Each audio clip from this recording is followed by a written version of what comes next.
right. So you all enjoy the documentary? Yeah. All right. Well, it looks a lot of fun to go out and do. It all starts with a bunch of research, though. You have to really, look into the history.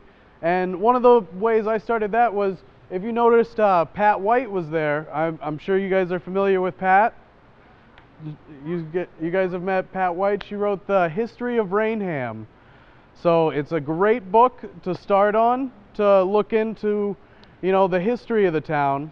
And then Andrew Boisvert right here, this is the Old Colony Historical Society, and they have an entire room of books dedicated just to the history of this town.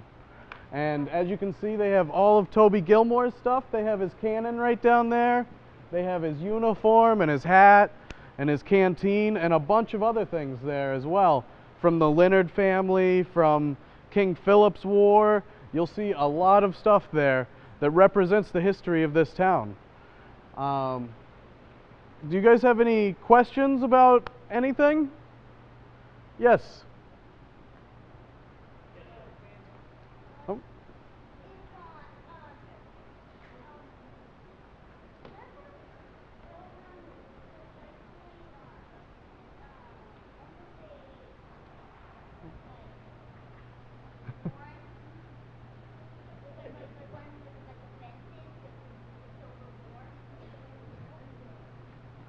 Well, what year was the Civil War? Oh, what year was the Civil War? Yes. All right. Well, the Civil War is the section that would come right after this, because right now we're up to around the War of 1812, the post-war years for the Revolution. The Civil War came after. It was around 1860 to 1865. Yes.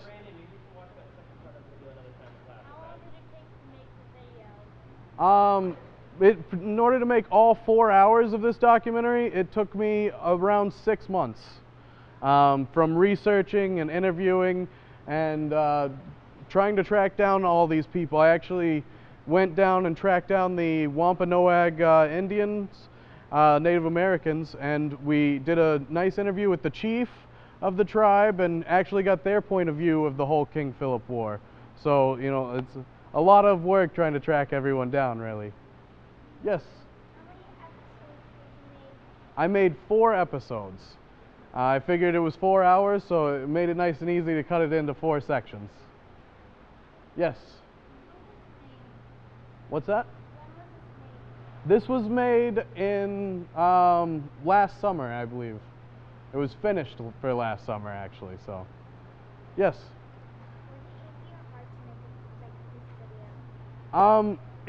You start out and it seems like it's going to be really easy, and then you start putting in more and more work, and it turns out it's a lot harder to try and track people down and try and get everybody's schedules to match up.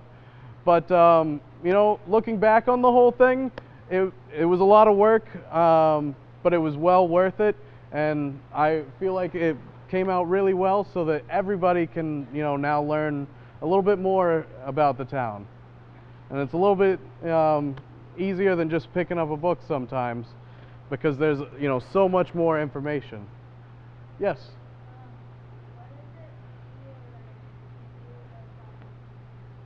What does it feel like? It feels really good once it's done. When you're actually doing it, you're just concentrating on all the work, and you can get a little tired of it sometimes, but looking back on everything after it's finished, it's a great feeling. Yes? Listen to all these people and kind of videotape what they said? Did you do it all by yourself, kind of?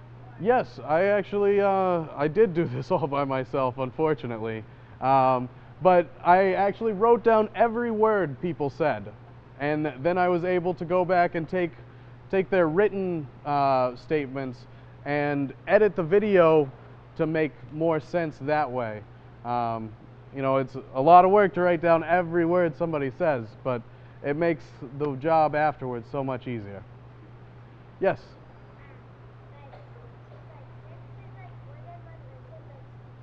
Mm-hmm.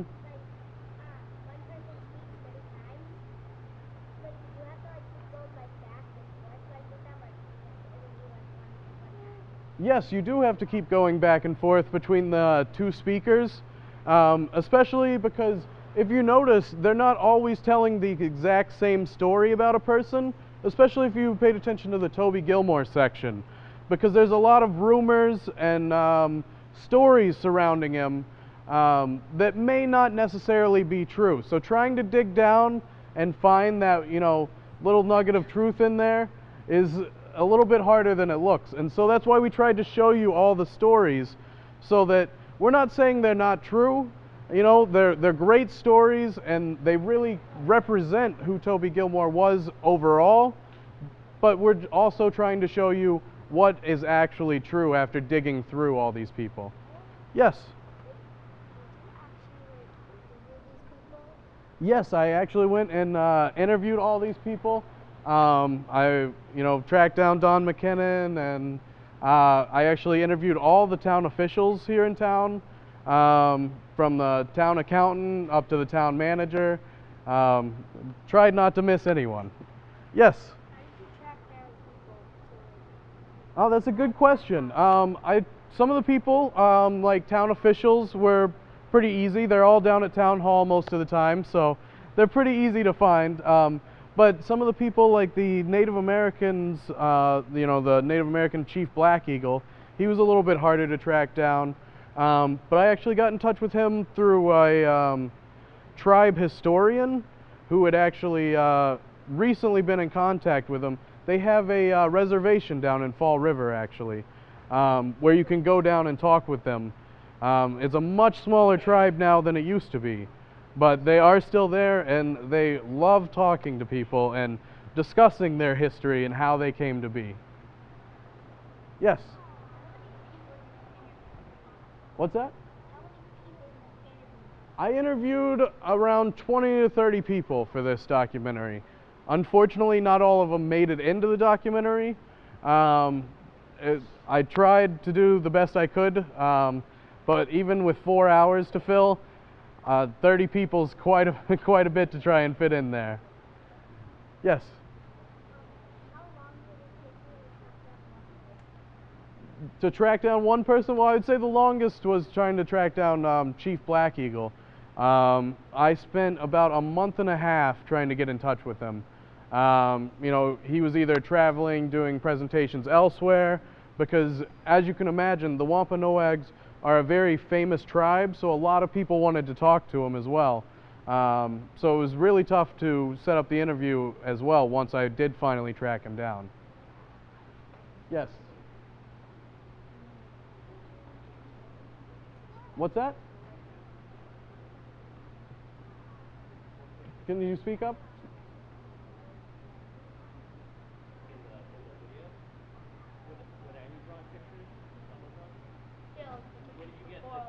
Oh, the different pictures. So most of those pictures I either took myself or I got a copy from Old Colony. Old Colony has several pictures from the, early and 1900s and late 1800s. So you can actually find a lot of old pictures of places that simply don't exist in town anymore. Like the old Gilmore Farm and plenty of other places that aren't quite the way they used to be. Yes, they're in the back.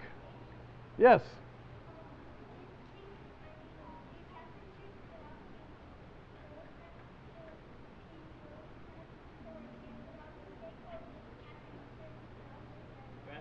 Did you get some information with a story about King Philip's head being on a stick from Oh, yes. So in the first episode, we cover King Philip. And King Philip, I actually spent a lot of time trying to track down where his head actually went. He was beheaded. We did know that much. And I tracked down through Benjamin Church, the man who did it. I actually tracked through his own journal that he brought it back to Plymouth and sold it for 2 shillings. Shillings are a very small amount of money, and they don't exist here in America anymore. But it's like pennies. So he was very upset because he's pretty much single-handedly ended the war and for it he got 2 pennies. You could imagine how upset you would be if that's all you got. That is a very famous story in the third grade. Oh yes. Kids really enjoy learning about that story, so we'll have to. The other thing, just so our third grade knows, Mr. Russell's been nice enough to let us borrow the video of the history of Raynham, so we'll have it here at the school to be able to, for future years, be able to look at different parts of it too. Okay? You. How long did it take to research? To do the research alone, that was about a solid month of not just reading. I also did preliminary interviews with several of these people. So I spoke with Kathleen Roberts, Pat White, Don McKinnon, Andrew Boisvert, and it was a solid month of just reading and talking with them about the history before I felt comfortable enough to ask them questions about the history. Guys, what about 2 more questions because we're just running out of time, all right? 2 more All right. questions, please. Can I get you? Where is King Philip's Head? Where is King Philip's Head? After Cotton Mather stole the jawbone in around 1707, I believe, the trail went absolutely cold. There's no mention of it ever in anything that I can find after 1707. So I assume it would probably be under where the old Plymouth Fort is, but it's an old Native American burial ground that is also underneath the fort. So it's also not, you can't really dig it up and try and look for it anymore. Yes? How much time did it take you to do one part of the film? So in order to do one part, I actually interviewed everybody and got all the footage together first. The first episode came together really easily, actually. And that one, after I was done with the interviews, was probably finished in about 2 weeks. Now, to put the final 3 together took much longer. I would say I probably spent another 2 to 3 months just putting the last bit together. So. Well, thank you very much. Yep.